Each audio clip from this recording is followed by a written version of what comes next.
Dear friends नमस्कार जय जगन्नाथ। तो आपण मैंने समस्ते जानते आसंता 16/8/2025 जोटा कि अगस्ट 15 परदिन अच्छी शनिवार। तो से दिन आम स्वतंत्र पितामाता और अभिभावक बैठक अनुष्ठित होगा जाऊँगी जोटा कि आम विशेष करके आस स्कूल जावा अभियान को लेकिन कमिटी गठन हम एवं तार जो रिजोल्यूशन रही से रिजोल्यूशन टी आपण माने केमती लिखिबे एठी आपण माने लक्ष्य करंतु। एठी फास्ट आपण रिजोल्यूशन नंबर रहिला एवं डेट पड़िला 16/8/2025। तो ताले रिजोल्यूशन आम रहिबो कोन देखंतु एभली लिखिबे अद्यता 16/8/2025 तारिख शनिवार सकाळ 8:30 समय आस स्कूल जीवा अभियान को सफल करने उद्देश्य सरकार द्वारा जारी होइतिबा पत्र संख्या 8615 ता 7/8/2025 अनुଯାयी पितामाता अभिभावक विद्यालय परिचालना कमिटीर सभ्य सभ्या चेयरपर्सन भाइस चेयरपर्सन अंगनवाड़ी कर्मी आशाकर्मी एसएचजी सभ्या स्थानीय लोकप्रतिनिधि एवं प्रधान शिक्षकों समेत समस्त शिक्षक शिक्षिका नेकी स्वतंत्र बैठक अनुष्ठित होइतिला। एसएमसी चेयरपर्सन का सभापतित्व रे और प्रधान शिक्षक संपादन रे सभा कार्य अग्रसर होइतिला। तापर हमर आसला निर्धारण 1 एक नंबर निर्धारण आपनकर कोन रहिबो तो प्रथमे विद्यालय प्रधान शिक्षक स्वतंत्र बैठकर आभिमुख्य संपर्क रे आलोकपात करथिले जेमिति कि एनईपी 2020 को आधार करी किपरि राज्य सरकार समस्त पिलांको विद्यालय रे नाम लेखाई विकसित ओडिशा गठन करिवार संकल्प नैछंती।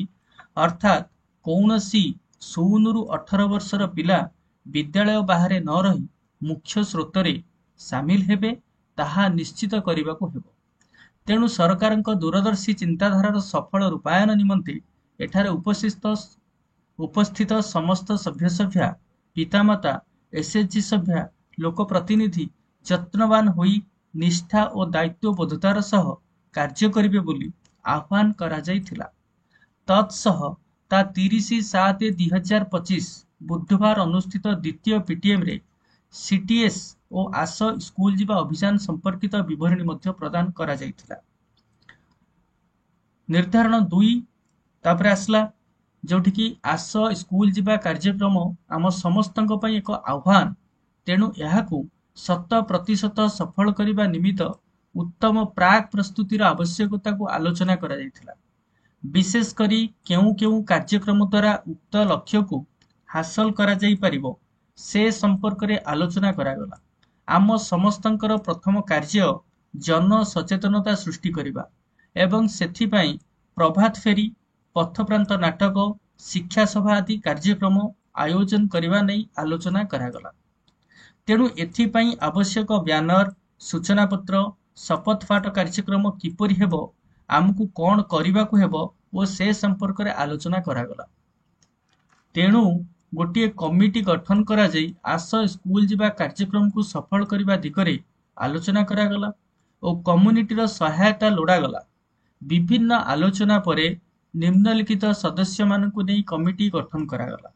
ए रहिला आपनकर विद्यालय स्तरीय कमिटी जहाँकि विशेष करके आस स्कूल जीवा अभियान को सफल करने उद्देश्य तेबे देखि नियंतु विद्यालय स्तरीय कमिटी रे आमर किए किए मेंबर सब रहिबे। एटी प्रथमे लक्ष्य करंतु प्रथम मेंबर हिसाब रे आमर प्रधान शिक्षक रहिबे विद्यालयर एवं वरिष्ठ सहकारी शिक्षक मेंबर कन्वेनर रहिबे। ता सहित सभ्य हिसाब रे रहिबे एसएमसी चेयरपर्सन एवं ता सहित आमर जो सभ्य सभ्या रहिचंती एसएमसी रो से माने सभ्य भाव रे रहिबे आमर आस स्कूल जीवा कमिटी पाई एवं ता सहित आमर अंगनवाड़ी कर्मी रहिबे आशा कर्मी रहिबे सामाजिक कर्मी तथा एसएचजी रो जो माने एक्टिव मेंबर रहिचंती से माने रहि परिबे एवं ता सहित नोटेबल अलुमिनी जो माने कि सेही विद्यालय रु पाठ पढ़ी कि जाइछंती एवं तांकर किछि ना किछि डेडिकेशन से स्कूल प्रति रहिछि सेही भली लोकन को बा अलुमिनी देखिकी आपण से जगह रे स्थानित करिवे। तापरे हमर आसला जो एभली लेखा जिवो तत्पर सद्य गठित होइथिबा कमिटी किपरि सुचारू रूपे निजर कार्य संपादन करी आस स्कूल जीवा कार्यक्रम को सफल करिवो से संपर्क रे आलोचना करागला। तापरे आसला हमर निर्धारण 3 जोथरे कि संगठित हेबाकु थिबा कार्यक्रम संपर्क रे खर्च राशि कोन रहिबो ओ किपरि भरणा करा जिवो से संपर्क रे मध्य आलोचना करागला।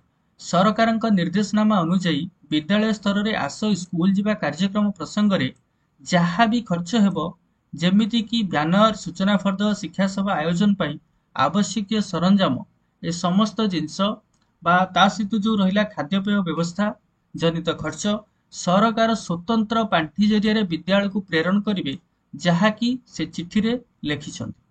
तेणु आमर जहाँ कार्य बा दायित्व रही आमे ताकू ठीक ढंगरे संपादन करिबा और विद्यालय बाहर 16 रु 18 वर्षर पिला केही जेपरी न रही विद्यालय को फेरिवे ताहा सुनिश्चित करिबा। प्रधान शिक्षक कार्यक्रमर सफल रूपायन पाई समस्त को एभली आह्वान करथिले और एसएमसी चेयरपर्सन को सभा सांग करिबा पाई अनुरोध करथिले। तत्परे सभापति महोदय तथा एसएमसी चेयरपर्सन समस्त को धन्यवाद अर्पण करने पूर्वक सभा सांग करथिले। इति प्रधान शिक्षक एवं एपटे आपणकर रहिला जो माने मेंबर हिसाब रे बछा गले एवं तत्सहित उपस्थित थिबा समस्त सभ्य सभ्या पितामाता अभिभावक एवं विद्यालय शिक्षक शिक्षयित्री हेड सार ए समस्त सिग्नेचर रहिबो। तत्सहित याकू आपण जो भली ढंग रे प्रेरण करिबा कथा उपरिस्थ अधिकारी को तार कॉपी मध्ये आपण प्रेरण करिवे। ए थिला आपणकर रिजोल्यूशन जोतरे आमे टोटल देखिले को भली ढंग रे हमर कार्यक्रम को आमे आगु को नबा। तो मैं आशा करूची आपन को निश्चित भल लागिथिबो एवं जदि भल लागिथे तो लाइक शेयर सब्सक्राइब निश्चय करिवे एंड बेल आइकन ऊपर क्लिक करनेबे जेमति कि एई भली फास्ट वीडियो रो अपडेट आपन को पाखरे फास्ट ही पहुंची जिवो। तो पुणी देखा हबो आ गुटे नुवा एई भली वीडियो सह। तो टिल देन बाय बाय, नमस्कार, जय जगन्नाथ।